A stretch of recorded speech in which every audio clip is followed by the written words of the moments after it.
The Weimar Republic's rise and fall. As World War I drew to a close, Germany tottered on the brink of chaos. Under the threat of a socialist revolution, the Kaiser abdicated.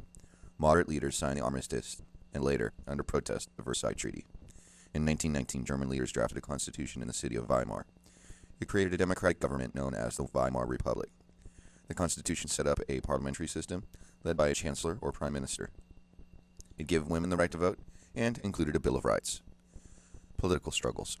The Republic faced severe problems from the start. Politically, it was weak because Germany, like France, had many small parties. The chancellor had to form coalitions that easily fell apart. The government, led by moderate, democratic socialists, came under constant fire from both the left and right. Communists demanded radical changes, like those Lenin had brought in Russia.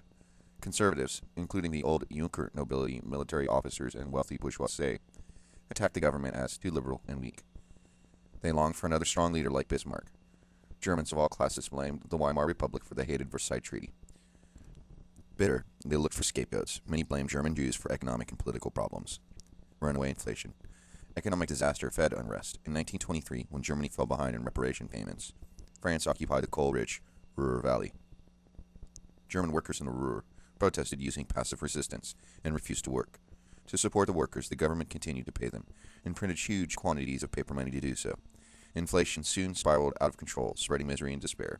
The German mark became almost worthless. An item that cost 100 marks in July 1922 cost 944,000 marks by August 1923. Salaries rose by billions of marks, but they still could not keep up with the skyrocketing prices. Many middle-class families saw their savings wiped out. Recovery and collapse. With the help from Western powers, the government did bring inflation under control. In 1924, the United States gained British and French approval for a plan to reduce German reparation payments. Under the Dawes Plan, France withdrew its forces from the Ruhr, and American loans helped the German economy recover. Germany began to prosper. Then the Great Depression hit, reviving memories of the miseries of 1923. Germans turned to an energetic leader, Adolf Hitler, who promised to solve the economic crisis and restore Germany's former greatness. Weimar culture. Culture flourished in the Weimar Republic, even as the government struggled through crisis after crisis. The tumultuous times helped to stimulate new cultural movements, such as Dadaist art and Bauhaus architecture. Berlin attracted writers and artists from around the world, just as Paris did. The German playwright Bertolt Brecht sharply criticized middle-class values with The Threepenny Opera. The artist George Grosz, through scathing drawings and paintings, blasted the failings of the Weimar Republic. However, many believe that this modern culture and the Weimar Republic itself are not in keeping with Germany's illustrious past. The Nazi Party's rise to power. Adolf Hitler was born in Austria in 1889. When he was 18, he went to Vienna, then the capital of the multinational Habsburg Empire. German Austrians made up just one of the many ethnic groups in Vienna, yet they felt superior to Jews, Serbs, Poles, and other groups. While living in Vienna, Hitler developed a fanatical anti-Semitism or prejudice against Jewish people that would later play a major role in his rise to power. Hitler went to Germany and fought in the German army during World War I. In 1919, he joined a small group of right-wing extremists. Like many ex-soldiers, he despised the Weimar government, which he saw as weak. Within a year, he was the unquestioned leader of the National Socialist German Workers, or Nazi Party. Like Mussolini, Hitler organized his supporters into fighting squads. Nazi stormtroopers fought in the streets against their political enemies. Hitler's Manifesto. In 1923, as you have read, Hitler made a failed attempt to seize power in Munich. He was arrested and found guilty of treason. While in prison, he wrote Mein Kampf, My Struggle.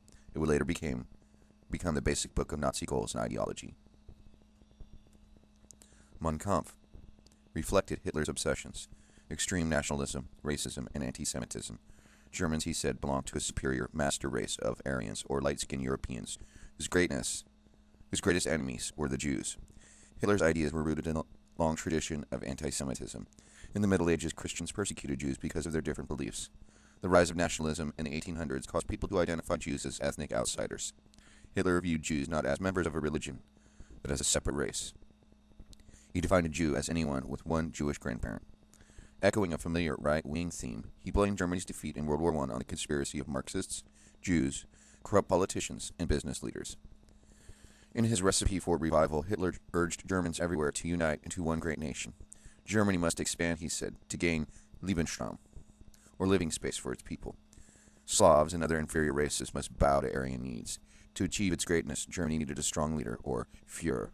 Hitler was determined to become that leader. Hitler comes to power. After less than a year, Hitler was released from prison. He soon renewed his table-thumping speeches. The Great Depression played into Hitler's hands. As unemployment rose, Nazi membership grew to almost 1 million. Hitler's program appealed to veterans, workers, and the lower middle classes, small-town Germans, and business people alike. He promised to end reparations, create jobs, and defy the Versailles Treaty by rearming Germany. With the government paralyzed by divisions, both Nazis and communists won more seats in the Reichstag, or lower house of the legislature. Fearing the growth of communist political power, conservative politicians turned to Hitler. Although they despised him, they believed they could control him.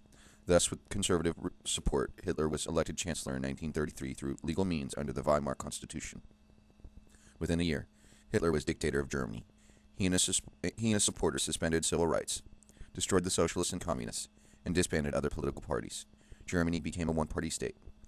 Like Stalin in Russia, Hitler purged his own party, brutally executing Nazis he felt were disloyal. Nazis learned that Hitler demanded unquestioning obedience. The Third Reich controls Germany. Once in power, Hitler and the Nazis moved to build a new Germany. Like Mussolini, Hitler appealed to nationalism by recalling past glories. Germany's First Reich, or Empire, was the medieval Holy Roman Empire. The Second Reich was the empire forged by Bismarck in 1871. Under Hitler's new Third Reich, he boasted the German master race would dominate Europe for 1,000 years. To combat the Great Depression, Hitler launched large public works programs, as did Britain and the United States. Tens of thousands of people were put to work building highways and housing or replanting forests. Hitler also began a crash program to rearm Germany and schemed to unite Germany and Austria. Both measures were a strong repudiation or rejection of the hated Versailles Treaty. Germany becomes a totalitarian state. To achieve his goals, Hitler organized an efficient but brutal system of totalitarian rule. Nazis controlled all areas of German life, from government to religion to education. Elite black uniformed troops called the SS enforced the Führer's will. His secret police, the Gestapo, rooted out opposition. The masses, relieved by belief in the Nazi promises, cheered Hitler's accomplishments in ending unemployment and reviving German power. Those who were worried about Hitler's terror apparatus quickly became its victims or were cowed into silence by fear for their own safety.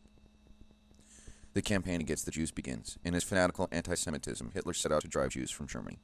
In 1935, the Nazis passed the Nuremberg Laws, which deprived Jews of German citizenship and placed severe restrictions on them.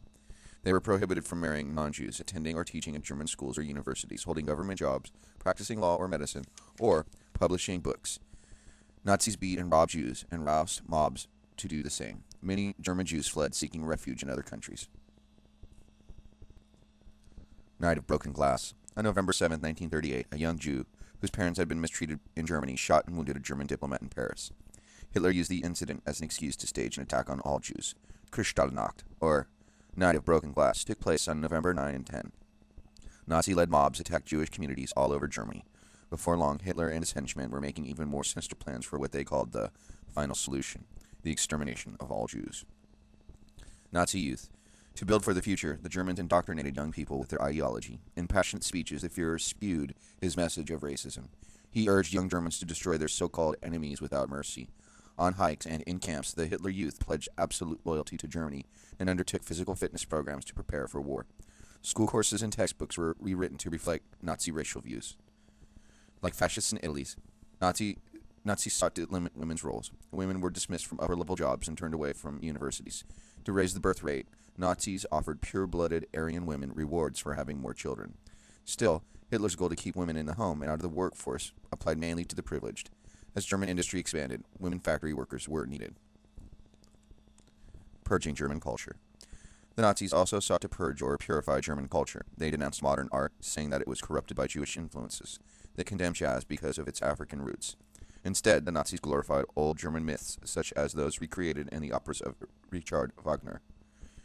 Hitler despised Christianity as weak and flabby. He sought to replace religion with his racial creed. To control the churches, the Nazis combined all Protestant sects into a single state church. They closed Catholic schools and muzzled the Catholic clergy. Although many clergy either supported the new regime or remained silent, some courageously spoke out against Hitler.